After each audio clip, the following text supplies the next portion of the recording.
السلام عليكم ورحمة الله وبركاته. إن الحمد لله نحمده ونستعينه ونستغفره ونؤمن به ونتوكل عليه ونعوذ بالله من شرور أنفسنا ومن سيئات أعمالنا. من يهده الله فلا مضل له ومن يضلل فلا هادي له. أشهد أن لا إله إلا الله وحده لا شريك له وأشهد أن محمدا عبده ورسوله. يا أيها الذين آمنوا اتقوا الله حق تقاته ولا تموتن إلا وأنتم مسلمون. يا أيها الناس اتقوا ربكم الذي خلقكم من نفس واحدة وخلق منها زوجها وبث منهما رجالا كثيرا ونساء واتقوا الله الذي تساءلون به والأرحام إن الله كان عليكم رقيبا. يا أيها الذين آمنوا اتقوا الله وقولوا قولا سديدا يصلح لكم أعمالكم ويغفر لكم ذنوبكم ومن يطع الله ورسوله فقد فاز فوزا عظيما.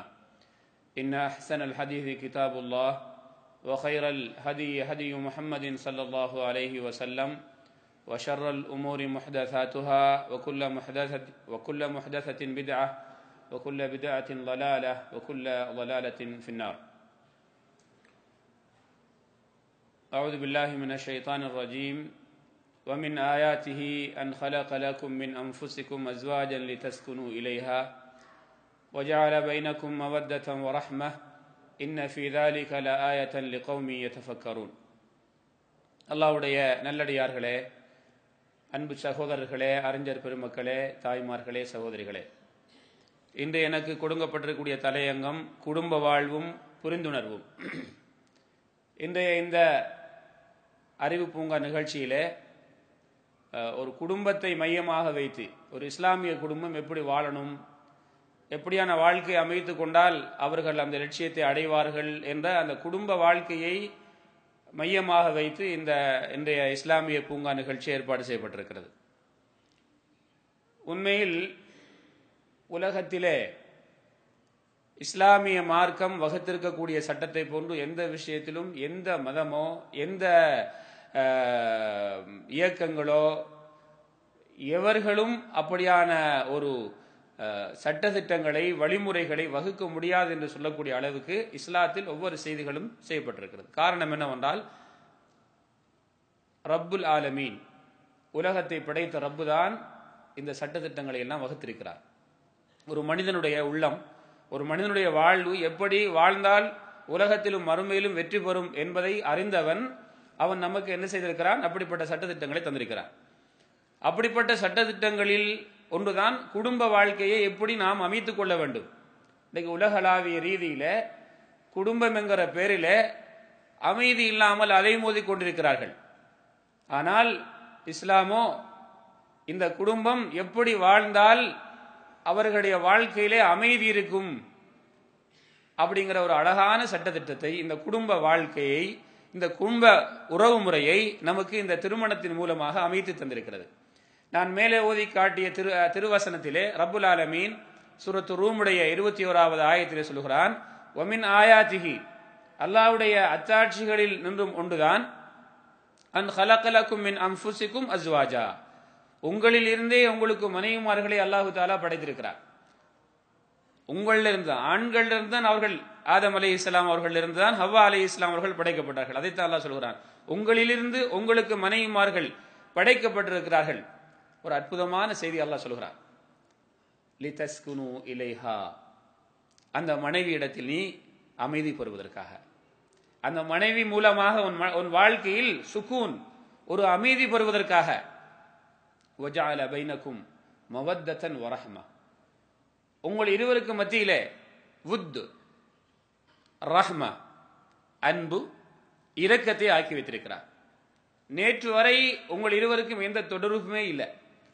நீங்க எந்த குடும்பம், அந்த பெண் எங்கே குடும்பம், அல்லது நீங்க ஒரு நாடு, அந்த பெண் இன்னொரு நாடு, வேற மொழி, வேற நிறம், எவ்வளவோ வித்தியாசமாக இருக்கலாம்.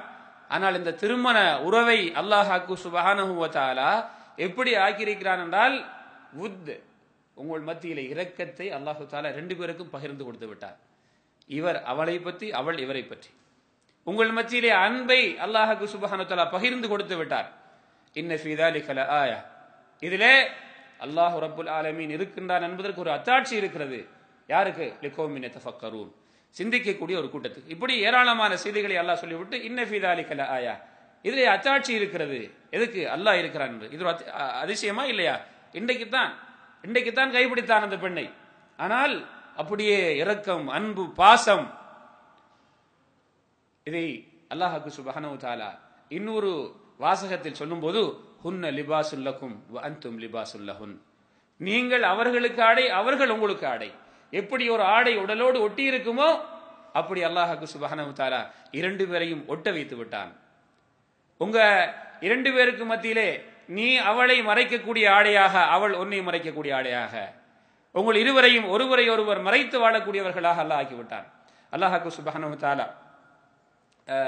இன்னும் ஒரு ஆயத்திலே சூரத்துல் ஆராஃபிலே அல்லாஹ் தஆலா சொல்லி காட்டுகிறான், ஹுவல்லதி ஹலகக்கும் மின் நஃப்ஸின் வாஹிதா வஜஅல மின்ஹா ஸௌஜஹா லியஸ்குன இலைஹா, அவன்தான் உங்களிலிருந்து உங்களுக்கு மனைவியை படைத்தான். எதுக்கு தெரியுமா? எதுக்கு படைத்தான்டா?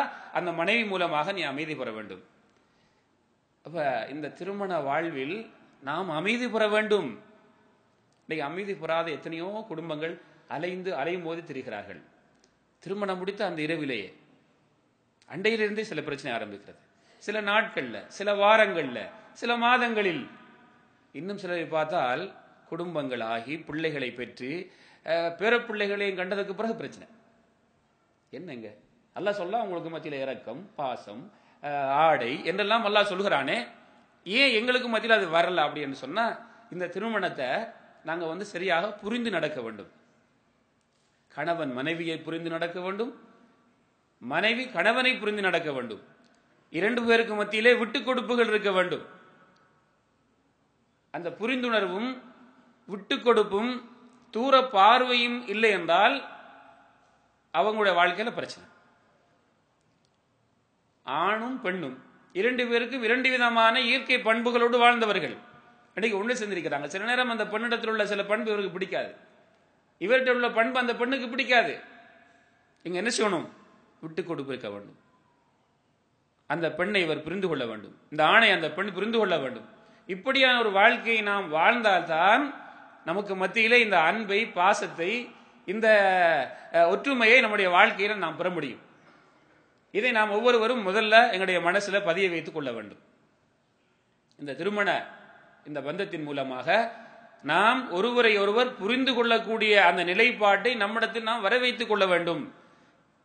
அப்படி இல்லாம நான் யாருன்னு காட்டுறேன் பாரு, என் குடும்பத்துடைய நிலை என்ன தெரியுமா, என் வாப்பாவுடைய பலம் என்ன தெரியுமா, என்னுடைய படிப்பு என்ன தெரியுமா, என்னுடைய அழகு என்ன தெரியுமா என்று பார்க்க ஆரம்பிச்சிங்கன்னு சொன்னா எல்லாத்தையும் தொலைச்சிருவீங்க. வாழ்க்கையில அமைதியை இழந்து போயிடும், இருந்த அமைதியை இல்லாமல் போய்விடும். ஆகவே நமக்கு மத்தியில தயவு செய்து யாராவது நிச்சயமாக நாம் இந்த நேரில் கேட்கக்கூடியவர்களாக இருந்தாலும் சரி, அல்லது இதை தூரத்திலிருந்து கேட்கக்கூடியவர்களாக இருந்தாலும் சரி, உங்களோட வாழ்க்கையில அமைதி இல்லாமல் இருந்தா கொஞ்சம் உங்களுடைய வாழ்க்கையில் ஏற்பட்ட அந்த பிரச்சனையுடைய ஆரம்பத்தை கொஞ்சம் பாருங்க. நானா நீயா என்று பார்த்தால் வாழவே முடியாது. நாங்க ரெண்டு பேரும் வாழ வேணும். நான் உனக்கு விட்டுத்தர வேண்டும், நீ எனக்கு விட்டுத்தர வேண்டும் என்ற அந்த மனப்பான்புடன் நம்முடைய வாழ்க்கையை நாம் ஒவ்வொருவரும் அமைத்துக் கொள்ள வேண்டும். இப்படி செஞ்சோம் என்று சொன்னா இந்த குடும்ப வாழ்க்கையின் மூலமாக நாம் பெரிய பெரிய சந்ததிகளை உருவாக்கி அவர்கள் இந்த இஸ்லாமிய சமூகத்துக்கு சேவை செய்யக்கூடிய மக்களாக, சமூகமாக நாம் ஆக்கலாம். இந்த திருமணம் என்பது இது ஒரு சாதாரண ஒன்று அல்ல. இந்த திருமணத்தின் மூலமாக நாம் இந்த உலகத்தையே ஆளக்கூடிய மகனை பெற்றெடுக்கலாம். இந்த உலகத்திலேயே பெரிய அமைதியை ஏற்படுத்தக்கூடிய ஒரு மகனை நாம் பெற்றெடுத்து விடலாம். நபிமார்கள் யார்? வானத்திலிருந்து இறக்க வைக்கப்பட்டவர்களா? அவர்களும் ஒரு தாய் தந்தைக்கு பிறந்தவர்கள் தான். அவர்கள் உலகத்துக்கே அமைதியை கொண்டு வந்தார்களா? இல்லையா? அல்லாஹ் ரப்புல் ஆலமீன் ரசூலுல்லாஹி ஸல்லல்லாஹு அலைஹி வஸல்லம் அவர்களை பார்த்து சொல்லும்போது என்ன சொல்கிறான்? வமா அர்ஸல்னாக இல்லா ரஹ்மத்தல் லில் ஆலமீன், உலக மக்களுக்கு ஒரு அருட்படை என்று அல்லாஹ் சொல்கிறானே, அவர்களும் ஒரு தாயும் தந்தையும் பெற்றெடுத்த ஒரு பிள்ளை தானே. ஆமினா என்ற தாய்க்கும் அப்துல்லா என்ற ஒரு தந்தைக்கும் பிறந்த ஒரு பிள்ளை தானே. அவர்கள் இந்த உலகத்துக்கு எவ்வளவு அமைதியை கொண்டு வந்தார்கள். இப்னா அஃப்ரா என்று சொல்லக்கூடிய அந்த இரண்டு சிறு வயது பிள்ளைகள் தானே இஸ்லாத்துடைய எதிரியாக அன்று இருந்த அபூஜஹலை கொண்டார்கள். அதாவது அந்த நடந்த அந்த யுத்தகலத்திலே. ஆகவே நாம் இந்த திருமண பந்தத்தின் மூலமாக உலகத்துக்கு அமைதியை ஏற்படுத்தக்கூடிய, உலகத்துக்கு நன்மையை தரக்கூடிய, இந்த உலகத்திலே நன்மைகளை அதிகம் தரக்கூடிய ஒரு சமுதாயத்தை உருவாக்க போகிறோம். சின்ன சின்ன பிரச்சனைகளுக்காக நம்முடைய வாழ்க்கையிலே ஆரம்ப அந்த கட்டத்திலேயே பிரிவுகளை ஏற்படுத்திவிடக் கூடாது. ஆகவே திருமணம் முடித்தவர்களாக இருந்தாலும் சரி, முடிக்க போக ஆரம்பிக்கக்கூடியவர்களாக இருந்தாலும் சரி, இதை மாத்திரம் மனதில் வைத்துக் கொள்ள வேண்டும். வரும் பிரச்சனை வராம வாழ்க்கை இருக்காது. அல்லாஹ் சுப்ஹானஹு வ தஆலா என்ன சொல்கிறான்? வஆஷிருஹுன்ன பில் மஅரூஃப், உங்களோட மனைவிமாரோட நல்ல உறவு வைத்துக் கொள்ளுங்கள். ஃபைன் கரிஹ்துமூஹுன்ன, சில விஷயத்திலே உங்களுக்கு அவர்களுடைய செயல்பாடுகள் பிடிக்கவில்லை என்றால், ஃபஆஸா அன் தக்ரஹு ஷைஅன், நீங்க சில விஷயத்தை வெறுப்பீங்க, அல்லாஹ் அதிலே நிறைந்த நலவுகளை வைத்திருப்பார். ஒரு பிள்ளை, 2 பிள்ளை, 98 நலவுகள் இருக்கும். அல்லது 10 பிள்ளை, 90 நலவு இருக்கும். 10 பிள்ளைக்காக 90 நலவுகளை மறக்கலாமா? அந்த பெண்ணிடத்தில் எனக்கு வாழ்க்கையின் சரியே வரா என்று முடிவெடுத்து விடாதே. நிறைய நலவுகளை அல்லாஹ் சுப்ஹானஹு தஆலா வைத்திருப்பார். ஆக அந்த பெண்ணை நீ எடுத்ததுக்கெல்லாம் கோபப்பட ஆரம்பித்து விடாதே. ஒரு தவறை கண்டால் பல நன்மைகள் இருக்கும். இந்த ஒரு தவறை அந்த பல நன்மைகளால் மறைத்து விடு. அவளும் ஒரு மனிதன். ஆகவே அந்த ஒரு தவறுக்காக அந்த பெண்ணுடன் தவறாக வாழ ஆரம்பித்து விடாதே. வஆஷிருஹுன்ன பில் மஅரூஃப், நல்ல முறையில் வாழ ஆரம்பித்து விடுங்கள் என்று அல்லாஹ் சுப்ஹானஹு வ தஆலா சொல்லி காட்டுறான்.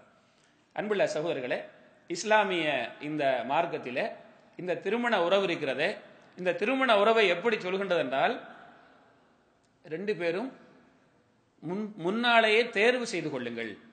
உன்னுடைய கணவன் உனக்கு பிடிக்கக்கூடியவனா, உனக்கு மனைவி பிடிக்கக்கூடியவளா உனக்கு என்பதை நீ தேர்வு செய்து கொள். இஸ்லாம் அனுமதித்த முறையிலே. ரசூலுல்லாஹி ஸல்லல்லாஹு அலைஹி வஸல்லம் அவர்கள் சொன்னாங்க, ஒரு பெண்ணை 4 காரணத்துக்காக ஒரு ஆண் தேர்வு செய்யலாம். அவளுடைய பணத்திற்காக, அவளுடைய குடும்பத்திற்காக, அவளுடைய அழகிற்காக, அவளுடைய மார்க்கத்திற்காக. மார்க்கமுள்ள பெண்ணை நீ தேர்வு செய்து வெற்றி பெற்றுக்க. இந்த 4ல 3 விஷயத்தை ஸல்லல்லாஹு அலைஹி வஸல்லம் சொன்னாங்க. அதை நீ மேலதிகமா வச்சுக்க, அது தேவையில்லைன்னு இஸ்லாம் சொல்லல. முகீரத் இப்னு ஷுஅபா ரலியல்லாஹு தஆலா அன்ஹு அவங்க சொன்னாங்க, ரசூலுல்லாஹி ஸல்லல்லாஹு அலைஹி வஸல்லம் அவர்களிடத்திலே நான் போய் சொன்னேன், யா ரசூலல்லாஹ், நான் ஒரு பெண்ணை திருமணம் முடிப்பதற்கு ஒரு பெண்ணை பேசி இருக்கிறேன், ஒரு குடும்பத்தில் ஒரு பெண்ணை பேசி இருக்கிறேன். அப்போது ஸல்லல்லாஹு அலைஹி சொன்னாங்க, அந்த பெண்ணை நீங்க பார்த்தீங்களான்னு கேட்டாங்க. இல்லை யா ரசூலல்லாஹ், நான் பார்க்கல. அப்போ ஸல்லல்லாஹு அலைஹி வஸல்லம் சொன்னாங்க, போய் பாருங்க, திருமணம் முடிக்கிறதுக்கு முதல்ல இந்த பெண் உனக்கு பிடிக்குமான்னு பாருங்க போயிட்டு. அப்படி பார்த்து இது எனக்கு பிடிக்கும் அப்படி என்ற முடிவெடுத்ததுக்கு பிறகு நீங்கள் அந்த பெண்ணை திருமணம் செய்தால், நீங்க 2 பேரும் பார்த்து, நீங்க பார்த்து அந்த பெண்ணை உங்களுக்கு பிடித்து விட்டது, அந்த பெண்ணும் உங்களை பார்க்க வேண்டும். ஹன்ஸா ரலியல்லாஹு தஆலா அன்ஹா அவர்களை அவங்களுடைய தந்தை அவங்களுடைய கேட்காம அவங்களுடைய அவருடைய தம்பிட மகன் சகோதரருடைய மகனுக்கு அவங்களுடைய குடும்பம் அவங்களுடைய பணம் வெளியில போகக்கூடாது என்பதற்காக அவங்க திருமணம் முடிச்சு கொடுத்துறாங்க. ஹன்ஸா ரலியல்லாஹு தஆலா அன்ஹா அவர்கள் ரசூலுல்லாஹி ஸல்லல்லாஹு அலைஹி வஸல்லம் அவர்களிடத்தில் போய் சொன்னாங்க, யா ரசூலல்லாஹ், என்னுடைய தந்தையுடைய சகோதரனுடைய மகனை எனக்கு திருமணம் முடிச்சு கொடுத்துட்டாங்க, எங்களோட பணம் வெளியில போகக்கூடாது, எங்களுக்குள்ள இருக்க வேண்டும் என்று. அப்படி என்று சொன்ன உடனே ஸல்லல்லாஹு அலைஹி வஸல்லம் சொன்னாங்க, உங்களுக்கு விருப்பம் இல்லைன்னா அதை விட்டுருங்கன்னு சொன்னாங்க. ஏன்னா உங்களுடைய விருப்பம் தேவை. அப்போது சொன்னார்கள் ஹன்ஸா ரலியல்லாஹு தஆலா அன்ஹா அவர்கள், யா ரசூலல்லாஹ், நான் எதற்கு வந்தேன் என்று சொன்னால், இந்த செய்தியை என்னுடைய சகோதரிகளுக்கு நான் சொல்லிக் கொடுக்க வேண்டும், அவர்களுக்கு இந்த உரிமை இருக்கிறது. ஒரு பெண்ணை ஒரு தந்தையோ சகோதரனோ வற்புறுத்தி இந்த ஆணையை முடிக்க வேண்டும் என்று சொல்லக்கூடாது. அப்பவே பிரச்சனை ஆரம்பிக்கிறது. இந்த தவறை பலர் செய்கிறார்கள். திருமணம் முடித்து வாழ்வது உங்களுடைய மகள், திருமணம் முடிச்சு வாழ்வது உங்க சகோதரி, நீங்களா வாழ போறீங்க? நிர்பந்தித்து முடித்து கொடுக்க வேண்டாம், இதை என் சகோதரிகளுக்கு நான் சொல்ல வேண்டும் என்பதற்காகவே என் இடத்தில் வந்தேன், நான் அவருடனே வாழுகின்றேன் என்று சொன்னார்கள். அப்ப முகீரா ரலியல்லாஹு தஆலா அவர்களுக்கு ரசூலுல்லாஹி ஸல்லல்லாஹு அலைஹி சொன்னாங்க, நீங்க பாருங்க, இந்த பார்வை ஸல்லல்லாஹு அலைஹி வஸல்லம் சொல்லக்கூடிய வாசத்தை பாருங்க, ஃபஇன்னஹு அஜ்தரு அன் யுதிமா பைனகுமா.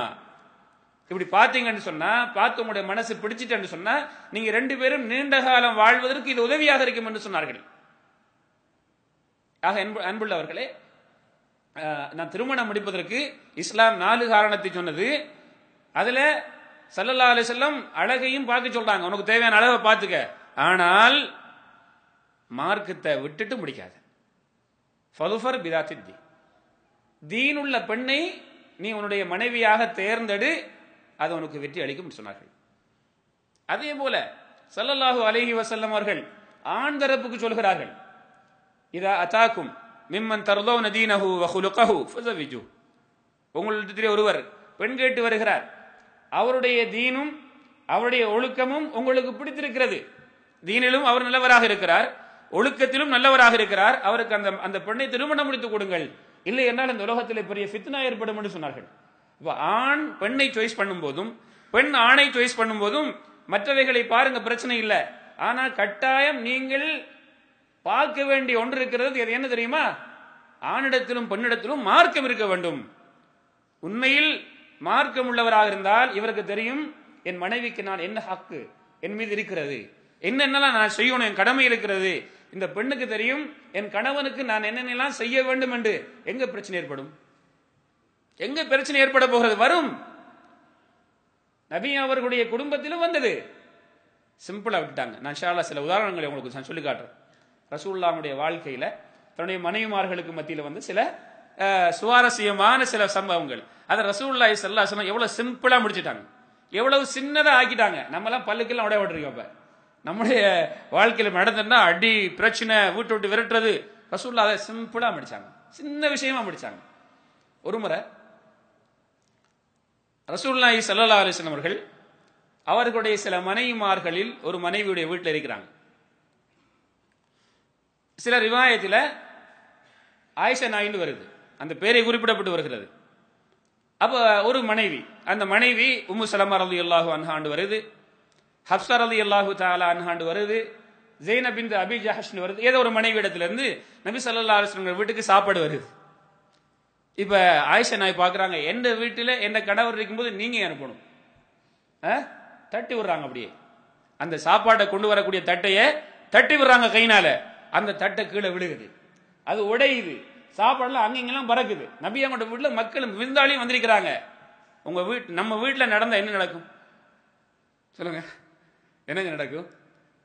இப்பவே கோவப்படுறீங்க. நான் அப்படின்டா என்ன செய்யும் தெரியுமா? என்ன செய்வீங்க சொல்லுங்க பாப்போம். இது புகாரி போன்ற பல கிரந்தங்களில் வரக்கூடிய செய்தி. ரசூலுல்லாஹி ஸல்லல்லாஹு அலைஹி வஸல்லம் அந்த உடைஞ்ச அந்த பாத்திரத்தை எடுத்து அந்த உணவை சேகரிக்கிறாங்க. சொல்லுவாங்க, காரத் உம்முக்கும், உங்களோட உம்மாவுக்கு ரோஷம் வந்துட்டு. உம்முல் முஃமினீன் தானே, முஃமினுடைய தாய், உங்களோட தாய்க்கு ரோஷத்தினால செஞ்சுட்டாங்க அப்படின்னு சொல்லிட்டு எல்லாம் அங்கிருந்த சஹாபாக்களை கூப்பிட்டு சாப்பாடு கொடுக்குறாங்க. வந்த வேலையாளியே போக வேணா நில்லுங்க அப்படின்ட்டாங்க. பிறகு ஆயிஷா நாயுடைய வீட்டில் உள்ள நல்ல தட்டை எடுத்து இதை கொண்டு கொடுங்க அந்த பெண் இடத்துல. உடைஞ்சது உங்களுக்கு, உடைஞ்சது உங்களுக்கு அப்படின்னு சொல்லி ஒரு பெரிய கலவரத்தையே என்ன செஞ்சிட்டாங்க, ஒன்றுமே இல்லாம ஆக்கிட்டாங்க. இது சஹீஹாக நடந்த சம்பவம். அப்ப மனைவி என்றால், கணவர் என்றால் இப்படி வரும் சில பிரச்சனைகள் என்ன செய்யணும்? புரிந்துணர்வோடு வாழ வேண்டும், விட்டு கொடுப்போடு வாழணும். ஏதோ கோபத்தில் செஞ்சிட்டாங்க, கொஞ்சம் பிறகு அவங்களுக்கு ரிசீவோம், ஒரு அமைதியான முறையில் சுட்டி காட்டுவோம். அந்த இடத்திலேயே பிரச்சனையாகி நீ தலாக்கு போ முடிவு போச்சு. அதுக்கு பிறகு ரெண்டு செய்வார், பத்தவ கட்டு வருவார். இப்படி சொல்லிட்டேன், நான் 3 தலாக் சொல்லிட்டேன், தலாக் தலாக் தலாக், உன்கிட்ட நீ வாழவே மாட்டேன். 2 ஹவர்ல திரும்ப போன் எடுப்பார், ஹசரத் இப்படி ஒரு சம்பவம் நடந்தது, என்ன செஞ்சிட்டோம், நாங்கள் 3 முறை தலாக் சொல்லிட்டோம். ஓ தலாக் சொன்னா தேவையில்லை தானே? இல்லை ஹசரத், நான் சேர்ந்து வாழணும். அப்போ நீங்கள் வாங்க, இங்கே வாங்க, உங்களுக்கு ஃபத்வா சொல்கிறோம். பெண் என்பவள் உங்க இஷ்டத்துக்கு மனைவி, இஷ்டம் இல்லைண்டா தலாக், அப்படி அல்ல. அதற்கெல்லாம் சில முறைகள் இருக்கிறது, தலாக் சொல்வதற்கெல்லாம் சில முறை இருக்கிறது, தேவைப்படும் போதுதான் என்று அவர்களுக்கு புத்திமதி சொல்ல வேண்டிய தேவை இருக்கிறது. ஆகவே அன்புள்ளவர்களே, அப்ப நம்முடைய வாழ்க்கையில பிரச்சனை வரும், வராம இருக்காது. என்ன செய்யணும்? அங்கே நம்ம ஒரு பெரிய ஒரு கட்டடத்தை கட்டி இருக்கிறோம். திருமணம் என்பது ஒரு பெரிய உடன்படிக்கையோடு நடக்கப்பட்டது. அல்லாஹ்வுக்கு சுப்ஹானஹு வ தஆலா சொல்கிறான், நீங்கள் உங்களுடைய பெண்களுக்கு மகர் கொடுத்திருக்கிறீர்கள். இந்த மகரை உங்களுடைய வாழ்க்கையிலே பிரச்சனை வந்தால் அது ஒரு பெரிய பொற்குவியலாக கொடுத்தாலும் சரி, அதை நீங்க திரும்பி எடுக்கலாமா?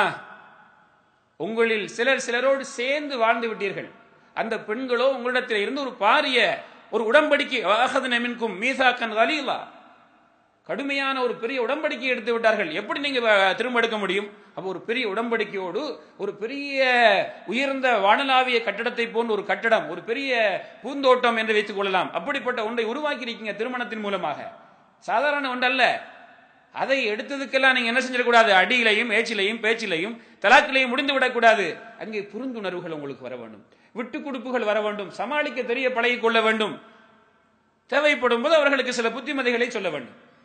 ஆகவே நாம் ஆணாக இருந்தாலும் பெண்ணாக இருந்தாலும் திருமணத்துக்கு முதல்ல உன்னுடைய மனைவி, உன்னுடைய கணவன் யார், அவர் மார்க்கம் உள்ளவராக இருக்க வேண்டும். இது இஸ்லாம் ரெண்டு தரப்புக்கும் சொல்கிறது. அதே போல அன்புள்ள தாய்மார்களே, உங்களுக்கு நான் ஒரு புத்திமதி சொல்கிறேன். நான் சொல்லவில்லை, அல்லாஹும் அல்லாஹ்வுடைய தூதரும் சொன்ன புத்திமதியை சொல்கிறேன். நீங்கள் ஒரு சிறந்த பெண்மணியாக விளங்க வேண்டும்.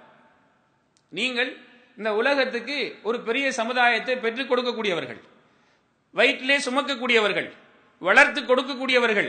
உங்களுடைய ஒவ்வொரு பிள்ளைகளையும் இவர் எதிர்காலத்தில் ஒரு பெரிய சமுதாயத்தின் தலைவராக வர வேண்டும் என்று நாம் ஒவ்வொருவரும் ஆசைப்பட வேண்டும். அல்லாஹ் சுப்ஹானஹு வ தஆலா சொல்லி காட்டுகிறார். இபாதுர் ரஹ்மானுடைய பண்புகளில் ஒன்று, வல்லதீன யகூலூன ரப்பனா ஹப்லனா மின் அஸ்வாஜினா வ ذُرِّيَّاتِنَا குர்ரத அயுனின் வஜ்அல்னா லில் முத்தகீன இமாமா. எங்களுடைய இறைவா, எங்களுடைய மனைவிமார்களிலேயும் எங்களுடைய பிள்ளைகளிலேயும் எங்களுக்கு கண்குளிர்ச்சியை ஏற்படுத்தித்தா, எங்களை முத்தகீன்களுக்கு இமாம்களாக ஆக்கித்தா, எங்களை தலைவர்களாக ஆக்கித்தா. அன்புள்ளவர்களே, நாம் ஒரு பாரிய சுமையை வைத்திருக்கிறோம். நம்முடைய பிள்ளைகள் எதிர்காலத்திலே அவர்கள் பெரிய கல்விமான்களாக வர வேண்டும், வழிகாட்டிகளாக வர வேண்டும், தலைவர்களாக வர வேண்டும். அப்படிப்பட்ட ஒரு லட்சியத்தை நாம் ஆரம்பித்திருக்கக்கூடிய இந்த பாதையில சின்ன சின்ன பிரச்சனைகள்லாம் பெருசா ஊதி, பலூனை பெருசா ஊதுற மாதிரி ஊதக்கூடாது. அதை சின்னதாகவே ஆக்கணும், பெருசா சின்னதாகணும், சின்னதை பெருசாக்க கூடாது. நான் யார் இன்னைக்கு இப்படி வார்த்தை நீ சொல்லலாமா? விட்டுருங்க. பெரிய நீளமான பாதை இப்பவே முடிச்சிடக்கூடாது. நாம் பெரிய சமுதாயத்தை உருவாக்க வேண்டியவர்கள், எவ்வளவு தடைகளை எல்லாம் தாண்ட வேண்டி இருக்கிறது. அப்படி என்று சொல்லி ஒரு பெரிய லட்சியத்தை சுமந்தவர்களாக நாம் வர வேண்டும். ஸல்லல்லாஹு அலைஹி வஸல்லம் சொன்னாங்க, அத்துன்யா மதா, இந்த உலகம் என்பதே ஒரு என்ன, ஒரு இன்பமான ஒரு இடம். வகைரு மதாஇஹா அல் மர்அத்து ஸாலிஹா.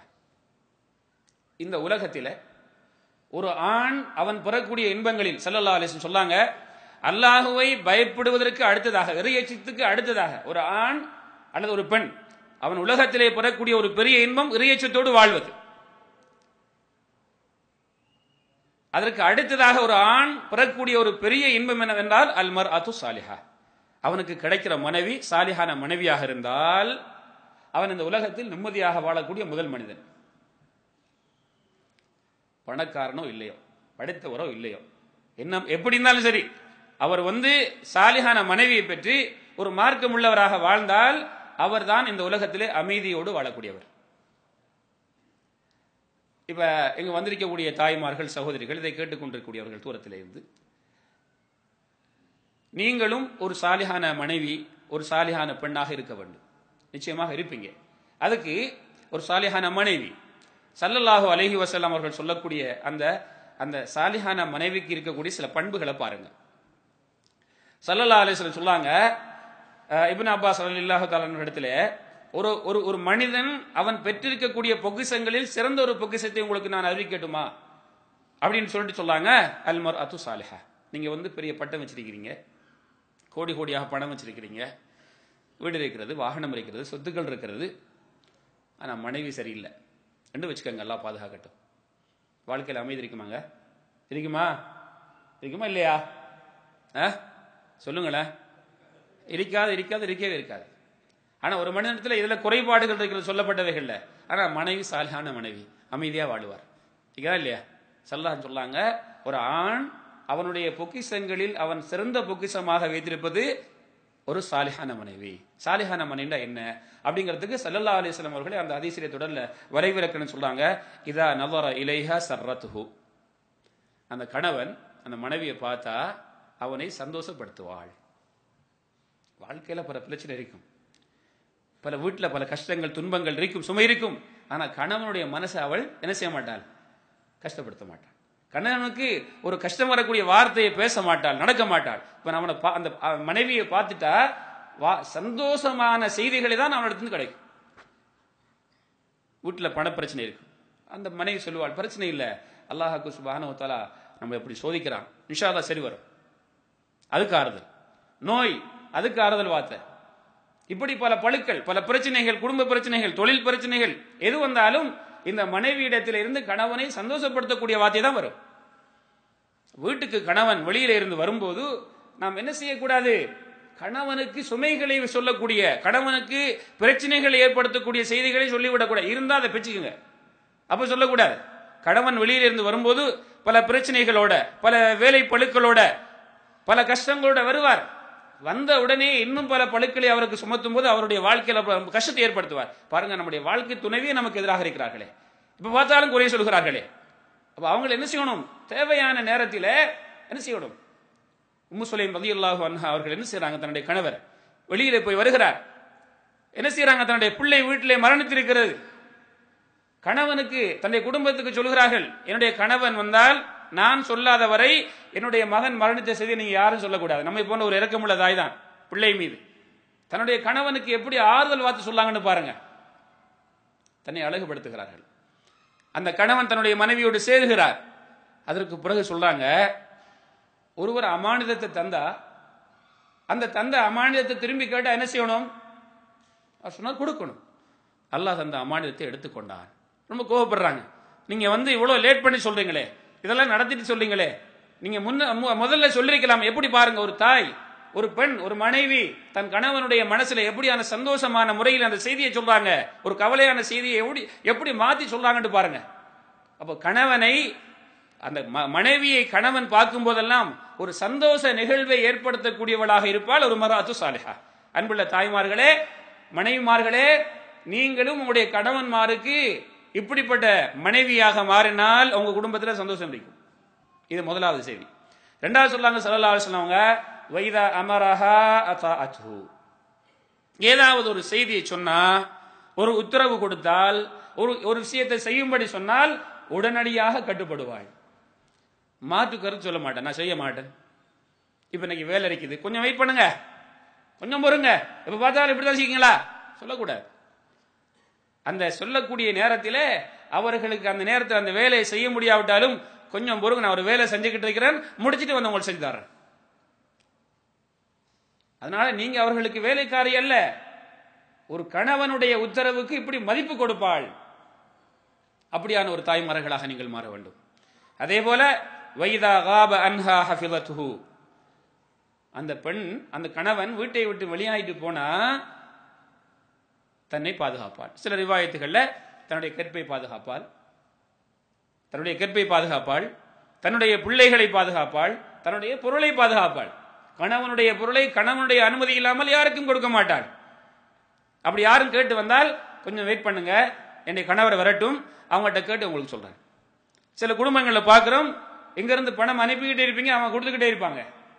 வீட்டை போனா ஒன்றும் கிடையாது, கேட்டா நான் அங்க கொடுத்துட்டேன், நான் இங்க கொடுத்துட்டேன். அப்ப பிரச்சனை ஆரம்பிக்கும். கணவர் அந்த பொருளை வச்சு ஏதோ செய்யலாம்னு போயிருப்பார், அங்க போன உடனே வீட்டுல பணம் இல்லை. பல இடங்களில் சம்பவம் நடந்திருக்கிறது. அன்புள்ள தாய்மார்களே, உங்களுடைய பணம் உங்களுடைய கணவனுடைய பணமாக இருந்தால் அவர்களுடைய அனுமதி இல்லாமல் நீங்கள் அதை எடுக்கக்கூடாது. எப்போது எடுக்கலாம்டா, உங்களுக்கு தேவையான அளவுக்கு அவர்கள் உங்களுக்கு பணம் தர மறுத்தால் அப்போது என்ன செய்யலாம், உங்களுக்கும் உங்களுடைய பிள்ளைகளுக்கும் தேவையான அளவுக்கு நீங்க எடுக்கலாமே தவிர மற்றவர்களுக்கு கடன் கொடுப்பதற்கோ தர்மம் செய்வதற்கோ அவர்களுடைய அனுமதி இல்லாமல் கணவனுடைய பணத்தை நீங்கள் எடுக்கக்கூடாது. இது ஒரு மர்அத்து சாலிஹா, சாலிஹான மனைவி. இப்படியான ஒரு மனைவியாக நீங்க இருந்தா உங்க குடும்பத்தில் எப்படி பிரச்சனை வரும், பிரச்சனை வர சான்ஸே இல்லை.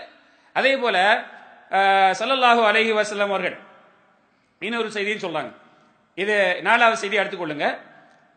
வலா துகாலிஃபுஹு ஃபீமா யக்ரஹு ஃபீ நஃப்ஸிஹா வ மாலிஹி, தன்னுடைய பணத்திலும் தன்னுடைய மனைவி விஷயத்திலும் அவர் எதை வெறுக்கிறாரோ அந்த பெண் செய்யக்கூடாது. தன் கணவர் இதை விரும்ப மாட்டார், அந்த பெண் செய்யக்கூடாது. அவர் விரும்பாட்டி எனக்கு என்ன, அவர் கோபப்பட்ட கோபிட்டு போகட்டுமே, நான் என் குடும்பம் என்ன, என்னுடைய நிலை என்ன, அவரை என்ன எப்படி தடுப்பது அப்படிலாம் சொல்லக்கூடாது. அப்போ ஒரு கணவனுக்கு ஒரு மனைவி கட்டுப்பட்டு நடந்தால் அவள் ஒரு மர்அத்து சாலிஹா. இவரை இந்த பெண்ணை ஒரு ஆண் பெற்றுக்கொண்டால் அந்த வீடு சந்தோஷமாக இருக்கும். அவர் உலகத்திலேயே பெற்றுக்கொண்ட பொக்கிஷங்களில் இதைவிட சிறந்த பொக்கிஷம் இருக்க முடியாது. அல்லாஹ்வுடைய இறையச்சத்துக்கு அடுத்ததாக இவர் பெற்றுக்கொண்ட ஒரு பெரிய செய்தி ஒரு சாலிஹான மனைவி. அதே போல ஸல்லல்லாஹு அலைஹி வஸல்லம் அவர்கள் சொன்னாங்க, எந்த ஒரு மனைவியாவது எந்த ஒரு பெண்ணாவது 5 நேர தொழுகைகளை தொழுது ரமலானுடைய நோன்பை நோற்று தன் கணவனுக்கு கட்டுப்பட்டு அதே போல தன்னுடைய கற்பையும் பாதுகாத்து வாழுகிறாளோ சுவர்க்கத்தின் 8 வாசல்களில் விரும்பிய வாசலால் சுவர்க்கம் நுழையலாம் அப்படி என்று ஸல்லல்லாஹு அலைஹி வஸல்லம் சொன்னாங்க. ஸஹீஹ் இப்னு ஹிப்பான்ல இந்த ஹதீஸ் பதியப்பட்டிருக்கிறது. இமாம் அல்பானி ரஹ்மத்துல்லாஹி அலைஹி அவர்கள் இந்த ஹதீஸை சஹீஹ்னு சொன்னாங்க. அப்போ ஒரு பெண் ஒரு மனைவி தன் கணவனுக்கு கட்டுப்படுவதால் அவள் சுவர்க்கத்துக்கும் செல்லக்கூடிய ஒரு நிலைக்கு ஆளாக்கப்படுகிறாள். ஆகவே தன்னுடைய கணவனை நாம் மதித்து நடக்கக்கூடிய மனைவிகளாக நாம் மாற வேண்டும். இந்த வீட்டில் இன்ஷா அல்லாஹ் அமைதியை நம்ம பார்க்கலாம். இந்த வீடு ஒரு அமைதி பூங்காவாக மாறிவிடும். அதே போல ஸல்லல்லாஹு அலைஹி வஸல்லம் சொல்லக்கூடிய இப்னு மாஜாவிலே ஸஹீஹ் இப்னு மாஜா இமாம் அல்பானி ரஹ்மத்துல்லாஹி அலைஹி அவர்கள் இந்த ஹதீஸை சஹீஹ்ங்கறாங்க. நான் உலகத்துல யாருக்காவது ஒரு மனிதன் சுஜூது செய்ய வேண்டும் என்று நான் கட்டளையிட்டு இருந்தால் ஒரு கணவனுக்கு ஒரு மனைவி சுஜூது செய்ய வேண்டும் என்று கட்டளையிட்டிருப்பேன். அது அனுமதி இல்லை. அவ்வளவுக்கு ஒரு கணவனை ஒரு மனைவி மதிக்க வேண்டும். இன்னொன்றை விளை கொள்ளுங்க, நீங்க கணவனை விட எல்லா விஷயத்திலும் அழகுல, குடும்பத்தில, பணத்தில, படிப்பில எதிலையும் நீங்க பாத்துங்க உயர்ந்தவராக இருந்தாலும் நீங்க மனைவி அவங்க கணவர். இப்படியான ஒரு நிலைப்பாட்டை ஒவ்வொரு மனைவிமாரும் நாம ஏற்படுத்திக்கிட்டோம்னு சொன்னா இன்ஷா அல்லாஹ் அந்த கணவரும் உங்களுக்கு என்ன செய்வாரு, உங்களை மதிக்கக்கூடிய கணவராக இருப்பார். உங்க வீடு ஒரு அமைதி பூங்காவாக இருக்கும் இன்ஷா அல்லாஹ். இதே நேரத்தில் அன்புள்ள என்னுடைய சகோதரர்களே, ஆண்களே, கணவன்மார்களே, உங்களுக்கும் இஸ்லாம் சொல்கிறது பாருங்க. என்ன இஸ்லாம் சொல்லுது? ரசூலுல்லாஹி ஸல்லல்லாஹு அலைஹி வஸல்லம் சொன்னாங்க, இஸ்தௌசு பின்னிசாஇ கைரா. உங்க மனைவிமாரோட நல்லா நடந்து கொள்ளுங்க, பண்பா நடந்து கொள்ளுங்க, அன்பா நடந்து கொள்ளுங்க. அவர்கள் விலா எலும்பில் இருந்து படைக்கப்பட்டவர்கள். விலா எலும்பில அதுல உயர்ந்த பகுதி வளைந்திருக்கும். அதை நீங்கள் நிமித்த போனால் உடைத்து விடுவீர்கள். அதை நிமித்தாமல் விட்டுவிட்டால் அது வளைந்து கொண்டே போகும். திரும்ப முறை சொல்லாங்க, பெண்களோட நல்லா நடந்து கொள்ளுங்க. புகாரி முஸ்லிமில் ஹதீஸ். அப்ப பெண்கள் இந்த ஹதீஸ் என்ன விளங்கினீங்க? பெண்கள்கிட்ட சில குறைகள் இருக்கிறது, குறை இருக்கும். அதுக்கு ரசூலுல்லாஹி ஸல்லல்லாஹு அலைஹி வஸல்லம் சில விஷயத்தை உதாரணம் மூலமா சொல்லுவாங்க. பெண்கள் விலாயிலிருந்து படைக்கப்பட்டவங்க. அந்த விலா எலும்பில மேல் பகுதி ஒன்று வளைந்து இருக்கிறது. பெண்களிடத்துல சில வளைவான பண்புகள் இருக்கும். அப்ப நீங்க என்ன செய்யணும்? அந்த வளைவான பண்புகளை உடனடியாக நிமித்த போயிட்டீங்கன்னு சொன்னா 20-30 வருஷமா அந்த பண்புகளை வாழ்ந்திருப்பாங்க. இன்னைக்கு திருமணம் முடித்திருக்கிறீர்கள், உடனே நீங்க நிமித்த போனீங்கன்னு சொன்னா அது உடைஞ்சிடும். அப்ப தலாக்கு வந்துவிடும்.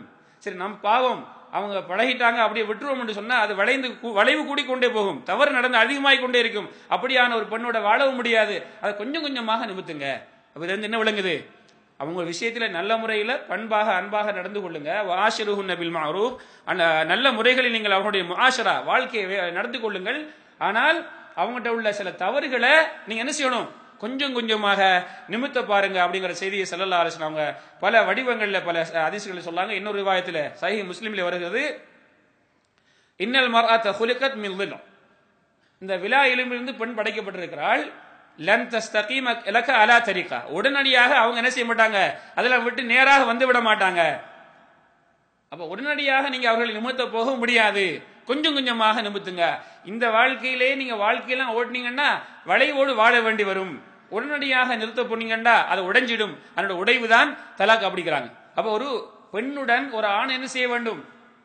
ஒரு கணவன் ஒரு மனைவிக்கு கொடுக்க வேண்டிய ஹக்குகளை கொடுக்கணும். ஒரு மனைவிக்கு கொடுக்க வேண்டிய அந்த உரிமைகளை கொடுக்க வேண்டும். அல்லாஹ் சுப்ஹானஹு வ தஆலா சொல்கிறான், எப்படி மனைவிமார்கள் ஆண்களுக்கு கணவன்மாருக்கு இன்னென்ன ஹக்குகள் கொடுக்க வேண்டும், உரிமைகள் இருக்கின்றது என்று நாம் முன்னால் சொன்னோம் இல்லையா? அதே போல உங்களுடைய மனைவிமாருக்கும் உங்களுக்கு ஹக்கு இருக்கிறது. ஸல்லல்லாஹு அலைஹி வஸல்லம் அவங்க சொல்றாங்க, அவங்களுடைய ஹக்கு என்ன? உங்களுக்கு உங்களுடைய விருப்பில் நீங்கள் விரும்பாதவர்களை அமர வைக்க கூடாது. நீங்க யார் வர வேண்டாம் என்று நீங்கள் நினைக்கிறீர்களோ அவர்கள் உங்களுடைய வீட்டுக்குள் வரக்கூடாது. மனைவிமார் என்ன செய்யணும்? நம்முடைய வீட்டுக்குள்ள என்னுடைய கணவன் யாரெல்லாம் வரக்கூடாது என்று விரும்புகின்றார்களோ அவர்கள் இருக்கும் போதும் சரி, அவர்கள் இல்லாமல் இருக்கும் சரி அனுமதிக்கூடாது. இது அவர்களுடைய உரிமை, ஹக்கு. ஆண்களே, உங்களுக்கு அவர்களுக்கு செய்யக்கூடிய ஹக்கு என்ன? நீங்கள் உண்ணக்கூடிய உணவையும் நீங்கள் உடுக்கக்கூடிய உடையையும் அவர்களுக்கு நல்ல முறையில் வழங்க வேண்டும். அதே போன்று அல்லாஹ் சுப்ஹானஹு தஆலா தலாக்கிடப்பட்ட பெண்களே சொல்கிறான், அவர்களுக்கு நீங்கள் என்ன செய்ய வேண்டும்? இருக்கக்கூடிய குடியிருப்பு வீடு நீங்கள் கொடுக்க வேண்டும். அப்ப வீடு, அவர்களுக்கு உடை, அவர்களுக்கு உணவு. அதே போன்று ரசூலுல்லாஹி ஸல்லல்லாஹு அலைஹி வஸல்லம் அவர்கள் சொன்னாங்க, அவர்களை நீங்கள் மக்களுக்கு முன்னால் அவமானப்படுத்தி பேசக்கூடாது. ஏதாவது அவர்களை நீங்கள் திருத்த வேண்டும் என்றிருந்தால் அவர்களை மறைவாக தனிமையில் வைத்து அவர்களுடைய குறைகளை நீங்கள் சொல்ல வேண்டும். மக்களுக்கு முன்னால் அவர்களை நீங்கள் குறை சொல்லக்கூடாது. அவர்களுக்கு நீங்கள் திருந்தாத நிலையிலே அடிக்கலாம் என்று இஸ்லாம் ஒரு முறை நமக்கு அனுமதி இருக்கிறதே. அது எப்படிப்பட்ட அடி? காயம் இல்லாத அடி, முகத்துக்கு படக்கூடாத அந்த அடி. அது எப்ப ஒரு பெண் தன்னுடைய கட்டளைகள்லாம் புறக்கணிக்கிறாள், அதுக்கு நாம பல கட்டங்களை வார்த்தைகள் சொல்லி திருத்தி பார்க்க வேண்டும். அதுக்கு முடியவில்லை என்றால் படுக்கையில் நாம தூரமாக்கி வைக்க வேண்டும். அதுக்கும் அவர்கள் திருந்தவில்லை என்றால் காயம் இல்லாத அடி, முகத்தில் படக்கூடாது மற்றவர்களுக்கு முன்னால். இது ரோஷத்துக்கான அடி. ஸல்லல்லாஹு அலைஹி வஸல்லம் அவங்க சொல்லாங்க, மூமீன்களில் முழுமையானவர்கள் நல்லொழுக்கம் உள்ளவர்கள், உங்களில் சிறந்தவர்கள் தன்னுடைய மனைவிமாரிடத்தில் சிறந்தவர்கள். ஒருமுறை கணவன்மார் எங்களுக்கு அடிக்கின்றார்கள் என்று மதீனாவில் உள்ள பெண்கள் எல்லாம் நபியாவுடைய வீட்டை முற்றுகையிட்டு விட்டார்கள். யார ரசூலுல்லாஹ், நீங்க இப்ப அடிக்கலாம் என்று சொன்ன உடனே எங்களுக்கு அடி விழுகுது அப்படின்னு சொல்லி ரசூலுல்லாஹ்வுடைய வீடு முற்றுகையிடப்படுகிறது. அப்போது ஸல்லல்லாஹு சொல்லாங்க, லைஸ உலாயிக பிஹியாரிக்கும், அவங்க உங்களுக்கு நல்லவங்க இல்ல. மனைவிக்கு அடிக்கிறவன் நல்லவன் இல்ல, அவர் சிறந்தவராக முடியாது, சிறந்த பண்புள்ளவராக முடியாது. அடிங்கிறது என்ன தெரியுமா? ஒரு பெண் தன்னுடைய பேச்சை கட்டுப்படுறாங்கல்ல, ஒரு மனைவி கட்டுப்படாமல் இருக்கிறாள், சொல்லி திருத்திப்பார், சொல்லிப்பார், சொல்லி திருத்திப்பார். அதுக்கு முடியலன்னா படுக்கையில தூரமாக்கு, அதுக்கு முடியலன்னு சொன்னாதான் அடி. அதுவும் எப்படி? கைர முபர்ரஹின், காயம் இல்லாத அடி, ரோஷத்துக்கான அடி, முகத்தில் அடிக்க கூடாது மற்றவர்களுக்கு. அப்ப இதில் என்ன செய்துன்னு சொன்னா, அன்புள்ளவர்களே, ஆணும் பெண்ணும் ஒருவரை ஒருவர் புரிந்து விட்டு கொடுத்து இந்த தூரமான ஒரு தூர நோக்கு பாதை, ஒரு பெரிய சமுதாயத்தை நாம் உருவாக்க வேண்டிய ஒரு குடும்ப வாழ்க்கையை ஆரம்பித்திருக்கிறோம். இங்கே பரஸ்பர உறவுகள் நமக்கு மத்தியில் என்ன செய்யப்படணும்? பகிரப்பட்டால் இன்ஷா அல்லாஹ் நம்முடைய எதிர்காலத்திலே ரசூலுல்லாஹி ஸல்லல்லாஹு அலைஹி சொன்னாங்க இல்லையா, ஒரு தாய்க்கும் தந்தைக்கும் நீங்கள் என்ன செய்ய வேண்டும்? பணிந்து நடக்க வேண்டும், மரியாதையாக பேச வேண்டும், சி என்று சொல்லக்கூடாது. வகுல் ரப்பிர்ஹம்ஹுமா கமா ரப்பயானி ஸகீரா, எங்களை சிறிய வயதில் வளர்த்தது போல அந்த ரெண்டு பேருக்கு நீ ரஹமத் செய்வாயாக என்று சொல்லக்கூடிய பிள்ளைகளை உருவாக்க போகிறோம். ஒரு மனிதன் மரணித்து விட்டால் அவருடைய அமல்களில் எல்லாம் நின்றுவிடும், மூன்றை தவிர. அதிலே ஒன்று என்ன? வலதுன் சாலிஹுன் யதுஉ லஹு, எங்களுக்கு துஆ செய்யக்கூடிய நல்ல சாலிஹான குழந்தைகள். அப்படிப்பட்ட ஒரு வாழ்க்கையை ஆரம்பித்திருக்கிறோம். சின்ன சின்ன பிரச்சனைகளை எல்லாம் பெரிசாக பூதமாக ஆக்கி நம்முடைய வாழ்க்கையில் இப்படிப்பட்ட நலவுகளை எல்லாம் நாம இடையிலேயே துண்டித்து விடலாமா? ஆகவே யாரெல்லாம் தன்னுடைய குடும்பங்களுக்கு மத்தியிலே பிரச்சனைகள் இருந்து கொண்டிருக்கிறதோ அதை கொஞ்ச நேரம் அமைதியா இருந்து எங்கிருந்து வந்துக்குது அந்த முள்ள அங்கேயே எடுத்துட வேண்டியது, முள்ளாலே எடுத்துட வேண்டியது. முள்ளுக்கு பெரிய கத்தியெல்லாம் கொண்டாந்து எடுக்க தேவையில்லை. ஆகவே நம்ம எங்க இந்த பிரச்சனை ஆரம்பிச்சது விட்டு கொடுங்க, ஒரு ஆள் விட்டு கொடுங்க.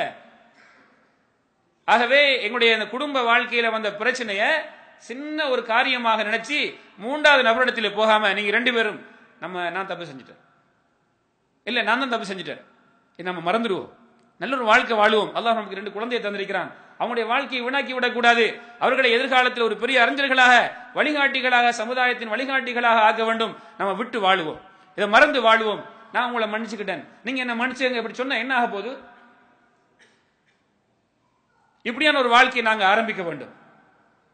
அதே போல அன்புள்ள தாய்மார்களே, இஸ்லாத்தில் பாருங்க எந்த அளவுக்கு இஸ்லாம் ஒரு மனைவிக்கு ஒரு ஹக்கு கொடுக்க வேண்டும் என்று சொல்லியிருக்கின்றது சொன்னால் நிறைய சம்பவங்கள் நாம ஹதீதுகளில் போய் பார்க்கலாம். ஸல்லல்லாஹு அலைஹி வஸல்லம் அவருடைய காலத்திலே நடந்த பல சம்பவம், அப்துல்லாஹ் இப்னு அம்ர் இப்னு ஆஸ் ரலியல்லாஹு தஆலா அன்ஹுடைய சம்பவம், அபூ தர்தா ரலியல்லாஹு தஆலா அன்ஹுடைய சம்பவம், உஸ்மான் இப்னு மல்ஊன் ரலியல்லாஹு தஆலா அன்ஹுடைய சம்பவம். இந்த சொல்லப்பட்ட இந்த சஹாபாக்கள் மூன்று பேரும் எப்படி வாழ்ந்தவர்கள் தெரியுமா? இபாதத்தை அதிகம் செய்ய வேண்டும் என்று மனைவிமார்களோடு அதிகமாக உறவு வைத்துக் கொள்ளவில்லை. எப்ப பார்த்தாலும் நோன்பு பகல்ல, இரவெல்லாம் நின்று வணங்குறது. ஒரு முறை ஹவுலா பின்த் ஹக்கீம் உஸ்மான் இப்னு மல்ஊன் ரலியல்லாஹு தஆலா அவர்களுடைய மனைவி நபி அவர்களின் சில மனைவிமார்கிட்ட போறாங்க. போகும்போது ஒரு அழகிய ஆடை இல்லை, அவனுடைய தோற்றமும் அழகா இல்லை. ஹவுலாவே நீங்க இப்படி ஏன் வாரீங்க ரலியல்லாஹு அன்ஹா என்று கேட்கிறாங்க. அதுக்கு அவங்க சொல்லாங்க, என்னுடைய கணவரை பற்றி சொல்லாங்க. ஃபகாலத் அன் ஜௌஜிஹா அம்மல் லைல ஃபகாயிமுன் வ அம்மன் நஹார ஃபசாயிமுன். இரவெல்லாம் அவர் நின்று வணங்குவார், பகலெல்லாம் நோன்பு பிடிப்பார். அதனால தான் என்னுடைய நிலை இப்படி இருக்கிறது, என்ன கவனிக்கிறது இல்லை. இதை அந்த பெண்கள் என்ன செய்யறாங்க, அந்த மனைவிமார் ரசூலுல்லாஹ்வுடைய மனைவிமார், அவன் ரசூலுல்லாஹ் வந்த உடனே யா ரசூலுல்லாஹ் அந்த ஹவுலா வந்தாங்க, இப்படியான ஒரு செய்தியை சொன்னாங்க அப்படின்னு சொன்னோன்னே ரசூலுல்லாஹி ஸல்லல்லாஹு அலைஹி வஸல்லம் அவர்கள் உஸ்மான் ரலியல்லாஹு தஆலா அவர்களை, உஸ்மான் இப்னு மல்ஊன், உஸ்மான் இப்னு அஃபான் அல்ல, உஸ்மான் இப்னு மல்ஊன் அவர்களை சந்தித்த ஒரு போது, உஸ்மானே என்னில உங்களுக்கு ஒரு அழகிய முன்மாதிரி இல்லையா, ஏன் இப்படி நடக்கிறீங்க என்று அவர்களுக்கு இதிலே அறிவுரை சொல்றாங்க. என்ன மனைவியை பார்க்காம நீங்க இபாதத்தில் இருந்துகிட்டு இருக்கீங்க?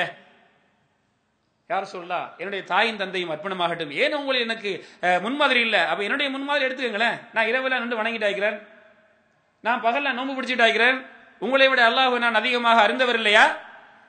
அதுக்கு பிறகு இன்னொரு ரிவாயத்தில் வருகிறது, இந்த ஹவுலா ரலியல்லாஹு அன்ஹா அவர்கள் திரும்ப ஒரு முறை போறாங்க, அழகிய ஆடை அணிந்து நல்ல அழகான தோட்டத்தில் போறாங்க. இப்ப திருந்துட்டார் ஸல்லல்லாஹு அலைஹி வஸல்லம் அவர்கள். அப்துல்லாஹ் இப்னு அம்ர் இப்னு அல்-ஆஸ் ரலியல்லாஹு தஆலா அவர்கள் அவங்களும் இப்படித்தான்.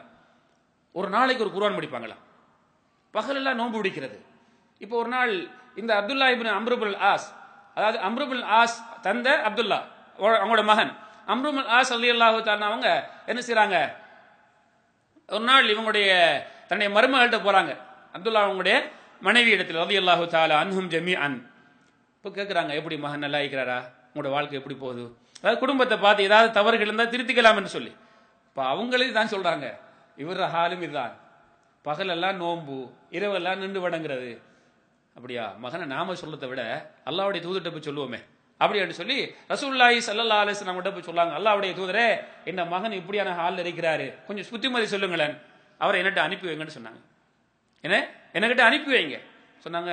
என்ன இப்படி செய்றீங்க, செய்யக்கூடாது இல்லையா, மனைவிக்கு ஒரு ஹக் இருக்குதே, நோன்பு குறைச்சு பிடிங்களேன், குறைச்சு பிடிங்கன்னா அவருக்கு அதை விட கூட. கடைசியில் சொன்னாங்க ரசூலுல்லாஹி ஸல்லல்லாஹு அலைஹி வஸல்லம், நீங்க ஆக அதிக உச்சகட்டமாக செய்தா இருந்தால் ஒரு நாள் நோன்பு பிடிங்க, ஒரு நாள் நோன்பு விடுங்க. இதான் நோன்புல சிறந்தது. தாவூத் அலைஹிஸ்ஸலாமுடைய நோன்பு ஃபுல்லா பிடிக்கக்கூடாது, சுன்னத்தான் நோன்பு. குர்ஆன 20 நாளைக்கு 30 நாளைக்கு ஒரு தரம் ஓதுங்க, இல்லை அதை விட அதிகமாக ஓதையிலும். 20 நாளைக்கு ஒரு முறை ஓதுங்க, அதை விட அதிகமாக ஓதும். 10 இப்படியே குறைச்சி 3 நாளுங்கிறாங்க ரசூலுல்லாஹ். ரசூலுல்லாஹ் அதை விட எனக்கு என்ன செய்யலாம், குர்ஆன் அதிகமாக ஓதலாம் இல்லை, 3 நாளைக்கு அதிகமாக நீங்க ஓதக்கூடாது, 3 நாளைக்குள்ள பிடிக்கணும். 3 நாளைக்கு குறைவாக நீங்க ஓதக்கூடாது, 3 நாள் தான் உங்களுக்கு சொல்லப்பட்டது. அப்போ ஒரு நாளைக்கு 15 ஜுஸ். பிறகு ஸல்லல்லாஹு அலைஹி வஸல்லம் சொன்ன செய்து பாருங்க, வ இன்ன லிஜஸதிக அலைக ஹக்கா, உன்னோட உடம்புக்கு ஒரு ஹக் இருக்கிறது, உங்களுடைய 2 கண்களுக்கும் ஒரு ஹக் இருக்கிறது, உங்களோட மனைவிக்கும் ஒரு ஹக் இருக்கிறது, உங்களோட என்ன சொல்லிட்டு ஸல்லல்லாஹு சொல்லாங்க. அதே மாதிரி அபூ தர்தா ரலியல்லாஹு அன்ஹு ஹதீஸ்லயும் ஒவ்வொருவருடைய ஹக்கையும் பிரித்து கொடுங்கள். இதுல என்ன சொன்னாங்க, உங்களோட மனைவிக்கு கொடுக்க வேண்டிய அந்த உரிமையை நீங்கள் கொடுக்க வேண்டும். இதுதான் இஸ்லாம். ஆகவே இஸ்லாத்துல ஒரு மனைவிய என்னென்னலாம் நம்ம செஞ்சு கவனிக்க வேண்டுமோ, உடை விஷயத்துல கரெக்டா நீங்க வாங்குற அதே அந்த பெருமதியான உடையை உங்களுடைய மனைவிக்கு வாங்கி கொடுக்கணும். நீங்க சாப்பிடுற மாதிரி அதே பெருமதியான உணவை உங்களுடைய மனைவிக்கு நீங்க கொடுக்கணும். நீங்க குடியிருக்க விரும்பக்கூடிய அதே அந்த குடியிருப்பை அவர்களுக்கு நீங்கள் கொடுக்க வேண்டும்.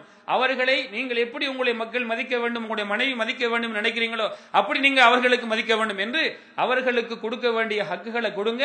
இது உங்களுடைய கடமை என்று சொன்னார்கள் ஸல்லல்லாஹு அலைஹி வஸல்லம் அவர்கள். ஆகவே நாம் ஒவ்வொருவரும் நம்முடைய வாழ்க்கையில இப்படிப்பட்ட சூழல்களை ஏற்பாடு செய்து கொள்ள வேண்டும். அதே போல அல்லாஹ்வுடைய நல்லடியார்களே, அன்பு சகோதரர்களே, நம்முடைய மனைவிமார்களுடைய உள்ளத்தில் சந்தோஷத்தை ஏற்படுத்துறதுக்காக சரி கொஞ்சம் நேரம் உட்கார்ந்து வீட்டில் பேசலாம், அவங்கள வீட்டில் வெளியில் கூட்டிகிட்டு போகலாம். சிலர் இருக்கிறாங்க, எனக்கு தெரியும், சுப்ஹானல்லாஹ், சட்டம் விட்டுட்டு வெளியாகக்கூடாது, ஜன்னல் திறக்கக்கூடாது,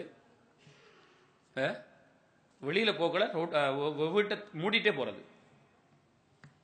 ஜெயில் கைதி கூட இதை விட சுதந்திரம் இருக்கிறது. இது நடக்கிற விஷயத்தை சொல்றேன் உங்கள்கிட்ட. ஜித்தாவில் நடந்து கொண்டிருக்கூடிய விஷயத்தை சொல்றேன். வெளித்தோட்டத்திலே மார்க்கம் உள்ளவர் உள்ளுக்கு பார்த்தா மனைவியை போட்டு வேதனை செய்கிறார். இவருடைய நிலை என்ன? இதான் இஸ்லாம் சொல்கிறது.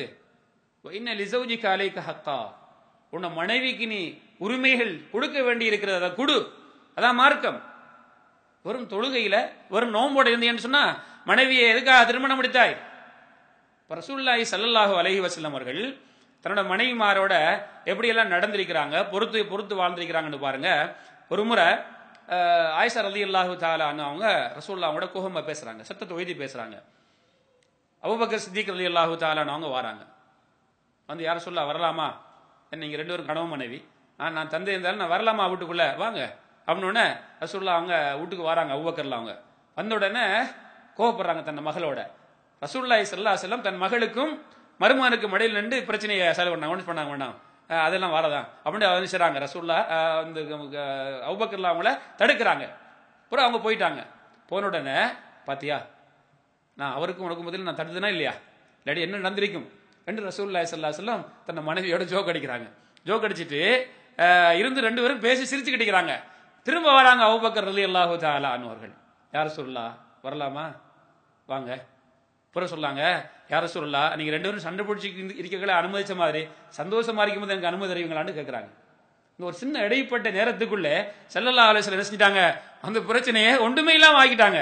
தன்னை வாப்ப வந்து பாக்குறாங்க, மகளோட மருமக நல்லா அழகா பேசிக்கிட்டீங்களே, எப்படி சொல்லாங்க தெரியுமா பாருங்க, அந்த வாசகத்தை பாருங்க.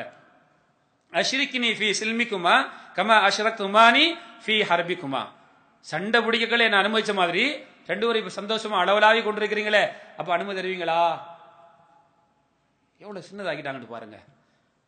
இல்லாட்டி மாமனார் வந்தா பாத்தீங்களா மகளை வளர்த்த மாதிரி, நாங்க பட்டுக்கு படுற பாடு நீங்க செஞ்ச வேலையால ரெண்டு அவளத்தை திரும்ப சண்டையை உருவாக்கி பிரச்சனையை உருவாக்கி எடுத்துட்டு போங்க உங்க மகளை, இப்படி எல்லாம் சொல்லக்கூடிய ஒரு கட்டத்தை எல்லாம் நாம பார்க்கிறோம். ஆனா அல்லாஹ்வுடைய தூதர் நம்ம என்ன சொல்றோம், என்ன படிப்பு என்ன தெரியுமா, என்ன அந்தஸ்து என்ன தெரியுமா, எனக்கு மக்கள் எவ்வளவு மதிப்பு தாராங்க பாத்தீங்க, உங்களோட மகள் எனக்கு எப்படி என்ன பண்றாங்க வருவாங்க. அப்படி வரும் மனித தன்மை இருக்கிறது.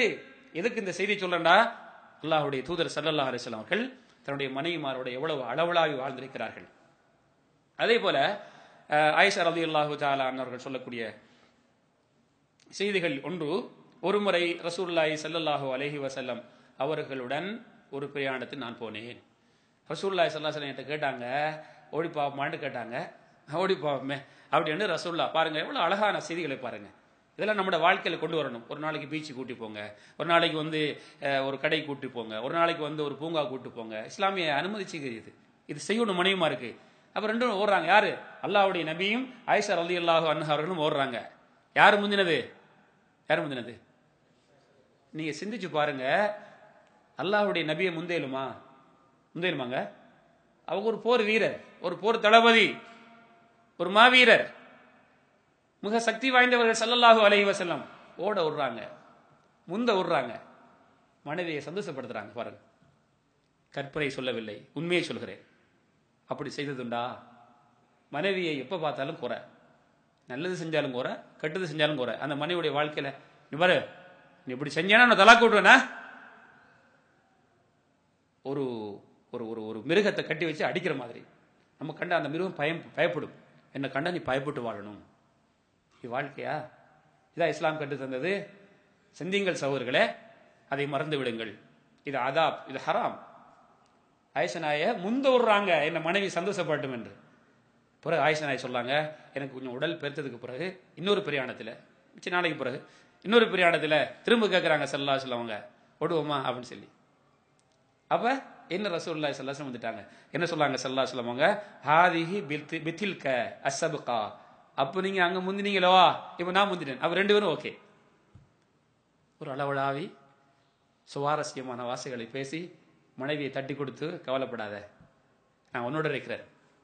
அதே போன்று மஸ்ஜித் நபவியில் நடந்த சில விளையாட்டுகளை ஆயிஷா நாய் சொல்லாங்க, நபி அவங்களுடைய கன்னத்துக்கும் தோளுக்கும் இடையில நான் அப்படி பேச்சு பார்த்துக்கிட்டு இருந்தேன்.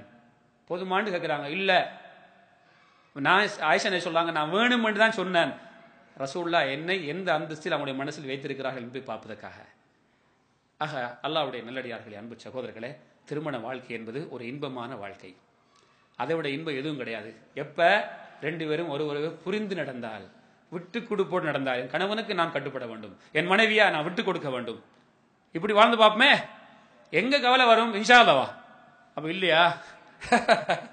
நீங்க செல்லுங்க, நாங்க அப்படித்தான் வாழ்றோம், அப்படி வாழணும். இதுவும் இஸ்லாம், இதுவும் இஸ்லாம். வெளியில் உள்ளவங்க நல்ல அன்பா பேசுறது, வெளியில் உள்ளவங்களுக்கு எல்லாம் பிரியாணி வாங்கி கொடுக்கறது, வீட்டுக்கு வரல ஃபுல் ரொட்டி வாங்கிட்டு வர்றது. என்னப்பா இது? வெளியில் உள்ளவங்க ரொம்ப சந்தோஷம், பெருசா அன்பா பேசுவார், வீட்டை வந்து அவ்வளவுதான் அவர் போர் வீரர். அப்படியாக நம்ம நடக்கக்கூடாது. நம்முடைய தொழுகை நேரம் நெருங்கிவிட்டது. உதவுக்கும் நமக்கு நேரம் தேவையாக இருக்கிறது. ஆகவே விட்டு கொடுப்பு, புரிந்துணர்வு, பரஸ்பரம் என்ற அந்த ஒன்றை மறந்து விடாமல் ஒரு நெடிய பாதைக்கு நாம் செல்ல வேண்டியிருக்கிறது. நம்ம நல்ல பிச்சலங்களை உருவாக்கி நமக்கு ரப்பிர் ஹம்ஹுமா கமா ரப்பயானி சகீரா வஜஅல்னா லில் முத்தகீன இமாமா வலதுன் சாலிஹுன் யதுஉ லஹு என்கிற ஒரு நிலையை யாரும் மறந்துடாம விட்டு கொடுப்புகளோட பல லட்சியத்தை நாம் சேர்ந்து இன்ஷா அல்லாஹ் எல்லாரும் உருவாக்குவோம். அல்லாஹு தஆலா அப்படிப்பட்ட கணவன்மார்களாகவும் அப்படிப்பட்ட மனைவிமார்களாகவும் நம் அனைவரையும் அல்லாஹு தஆலா ஆக்கி இஸ்லாமிய சமூகத்துக்கு ஒரு நல்ல ஒரு வெளிச்சமான வாழ்க்கையை கொடுப்போம். ஆகிரு தஅவானா அல்ஹம்துலில்லாஹி ரப்பில் ஆலமீன். அஸ்ஸலாமு அலைக்கும் வரஹ்மத்துல்லாஹி வபரகாத்துஹு.